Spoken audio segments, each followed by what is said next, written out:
Yeah, I know. This is my favorite game, having everybody out there. So I love, especially as a mom, the impact of what it actually means, right? So there's so many students here. This is the first college campus they've been on, and you want to be able to show them these incredible things and learn lessons through sport. You want them to see these strong women with teamwork and smiles and discipline and playing hard and playing together. And so I thought that we had some really good moments today for them, but I'm just so thankful for not just the teachers, but obviously the administration that makes this happen, and then all the OU staff. I mean, it's not an easy thing to do. It's not an easy day to organize, and there's a lot of hours and a lot of time that goes into it. So I'm just really thankful that we get to do this here.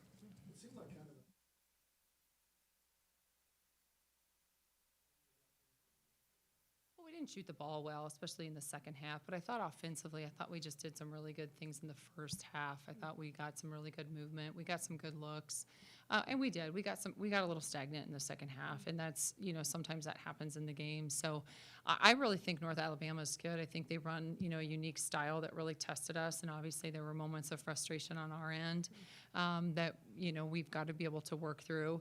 And this has been a mental toughness week. This is a week that we've had a lot of travel. We've had a lot of games in a short period of time, and especially with a young team when you're going from one scout to the next scout to the next scout, that's not always easy. So I thought we started well. I thought our first half energy was pretty good. And then, that's something we have to be able to do for 40, but I do think they're pretty good. Great. Can you speak to you and Leah finding your rhythm together instead of separately, and what all goes into that? Yeah, lots of reps, obviously, in practice, just like anything, muscle memory, things like that. But in practice, we continue, obviously, to work on our, obviously, screen and roll and handoffs and all that things, but that's built into our offense. So at school is that in practice, we're focusing on that, sure, me and Aaliyah for sure. But it's just so when we flow into our offense, it can be anybody. That's the beauty of our offense. So it can be Peyton on there, Sahara on there. So it's been fun to see Aaliyah kind of come alive these past couple of games and get her flow down, and then simultaneously letting everybody else kind of get their flow down as well. So it's been encouraging to see her those past two games. Specifically, Raegan, what you think of Aaliyah's half-court shot there at the end of the first half? I actually just downstairs, I was just talking about this, but before walkthrough this morning, she was walking on the court just dribbling and at half court on the right side up in the practice gym. And I go, shoot it, you won't. And she shoots it, makes it. Like without no shot attempt of the day. It was her first shot attempt of the day, it was a half court shot, makes it. So when she made it tonight, she walks in the locker room and she's like, that prepared me for the shot attempt that I just made. I was like, so actually I get a verbal assist because I told you to shoot it earlier. Because that was, so taking credit for that, obviously. New term, verbal assist. Verbal assist. So it was awesome. The energy, just after that, energy just sparked even higher. So that's always so cool. Jennie, I know it's just been 4 games, but it seems like there's been a lot of those buzzer beaters here, and I know some of it is just a chance and things like that, but what goes into being able to be successful in those moments when the clock's ending? Well, you work on a lot of different situations, but at the end of the day, it's about making plays, right? A lot more than it is play call. And so I think that they've done a really nice job in that, and a lot of times that group is really gaining a lot of chemistry and confidence, and so they're really understanding what they need to do to put each other in positions that multiple people have made some plays. And so that's it. It really helps. I think both Zaya and Aaliyah can really create as well to get the ball where it needs to go. Jennie, you had talked about after the first game about, especially with a young roster like this and Aaliyah specifically, building that relationship and understanding how do you like to be coached and kind of build that relationship down the sidelines. Just for you, after you mentioned going through a tougher week, battling through, like getting through these next games, how have you seen just early on, what have you learned about Aaliyah in that manner in terms of building that relationship and in that coaching way? Yeah, well, I think part of it is you're trying to learn how to let her learn, right? Because you're early in November, and we're not just playing for November. You're playing to be better in December, and then to be better the next month. And so, and it's not just Aaliyah; it's all the freshmen, and our freshmen have to get this experience right now to be able to continue to learn, and we've got to make sure that we're getting better and better. But with Aaliyah specifically, she is somebody that really can verbally process the game with you and be able to see it. You can be really direct with her. I think we're learning, even shot taking, which ones are we really good with? Which ones, okay, can you get the ball here? How do you create for other people too? And so those are some things that she's really trying to learn. Defensively, she's trying to learn a lot.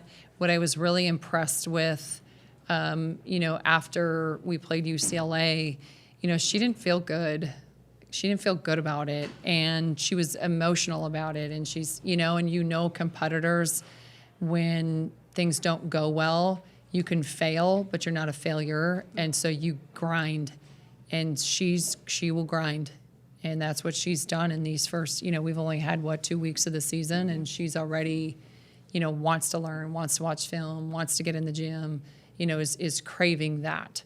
So I think I have to find a balance with her of how not to overload her and let her play. And also, how do you get the ball to Raegan? How do you get Peyton Verhulst more involved? I thought Sahara did some really good things of getting the flow today. So it's going to take us a second, and it's going to, I want everything yesterday, right? But also, this team's really special, and they're special enough to really get this organic chemistry going.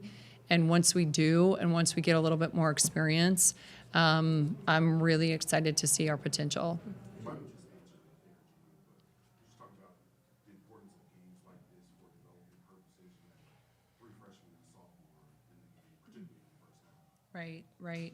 Well, and a lot of times freshmen come in and they try to prove something, right? And they're like, okay, I belong, or I have to do this in order for me to get more playing time. If I don't score, then I don't play. Or if I don't rebound, then I don't play. And the reality is our freshmen are going to play. How do you make people around you better? How do you understand where the ball needs to go? How do you understand to be in triple threat, not prove yourself, right? And so that's the beauty of, Zaya Vanna and I were having a conversation yesterday where she was in a different position last year because we had nothing but depth. And so you have 2 fouls in the first half. We don't have to necessarily play you because we have other options that we can put in, right? This year, our freshmen, we have to play. We have 11 people. We all are going to play. And there's a beauty in that when you're a player that you don't have that, oh my gosh, if I don't play well and I don't perform, then I don't get to play, because they're going to play. They're going to play. And so they have to be able to play through it. It's now shifting your mindset of why you're out there, when you're out there, and what you need to be doing. You're not out there to prove yourself. You're out there to make the team better. How you make the team, the people that find out how to make their team better faster, your minutes are going to go a lot higher.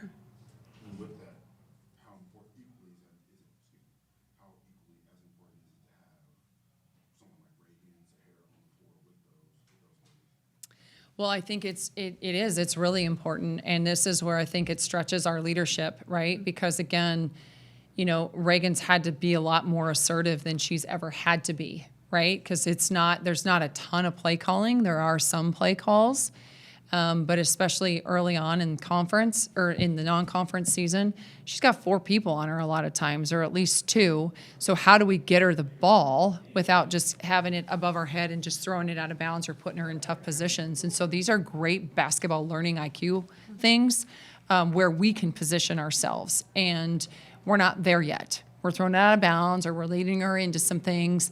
Sahara Williams, I think, has taken a big step in being able to do that. Even Beatrice Colleton has. Brooklyn Stewart will. She doesn't know yet. She's got to feel that out. She's got to see it. Keziah's got to see it and feel it. But I think Aaliyah's learning. I think she's learning.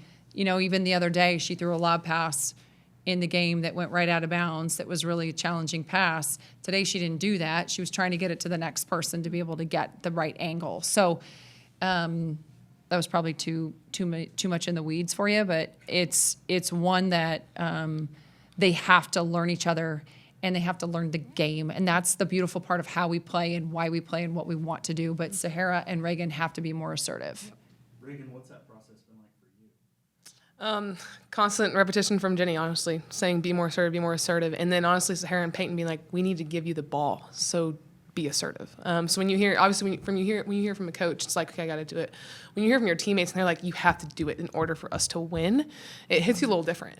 especially from Peyton and Sahara, and I respect them tremendously. So for them to say that in these past couple games, and obviously last year into this year, them saying that, and then me vice versa, being like, Sahara, we need you to bring energy every single game, and you're bringing it, and we continue to win because of it.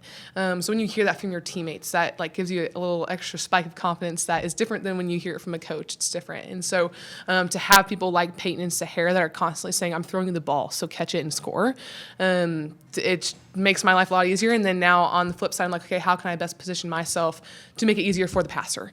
So typically when the ball goes out of bounds, or when maybe Keziah overthrows it or Aaliyah overthrows it, I take that and I'm like, that's on me. I will get in a better position for you and I'll talk to you more. Because Jennie likes to put it all on the receiver, and I will happily take that because we need to communicate better as receivers, and I need to be put in a better position, put myself in a better position to receive that ball from our guards because they'll throw it.